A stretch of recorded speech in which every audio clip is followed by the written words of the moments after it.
Ajna George എന്ന ഒരു വിദ്യാർത്ഥിയെ ഞാൻ ഓർക്കുമ്പോൾ ആദ്യമായിട്ട് ഡിഗ്രി കാലയളവ് പഠിച്ച അജ്നയും പിന്നീട് PG കാലയളവ് പഠിച്ച അജ്നയും എന്ന രീതിയിലാണ് എനിക്ക് കാണാൻ ആഗ്രഹം.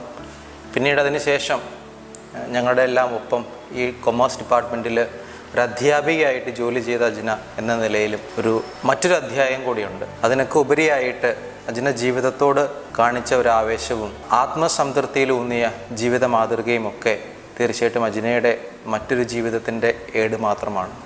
അജ്നയെക്കുറിച്ച് പറയുമ്പോൾ എൻ്റെ മനസ്സിലേക്ക് ആദ്യം വരുന്നത് സംസ്കൃതത്തിലൊരു വാക്യമാണ്, ക്ഷണമുജ്ജ്വലിതം ശ്രേയം ധൂമായുധം ചിരം എന്നുള്ളതാണ്. അധികം നാൾ പുകഞ്ഞു നടക്കുന്നതിനേക്കാൾ നല്ലത് അല്പം നാൾ ജ്വലിക്കുന്നതാണ്. യഥാർത്ഥത്തിൽ ഈ വാക്യത്തിൻ്റെ ഏറ്റവും ഉചിതമായ ഒരു പറയുന്ന ഇടം എന്ന് പറയപ്പെടുന്നത് അത് അജ്നയുടെ ഒരു ജീവിതവുമായി ബന്ധപ്പെട്ട് തന്നെയാണെന്ന് ഇപ്പോൾ എനിക്ക് തോന്നുകയാണ്.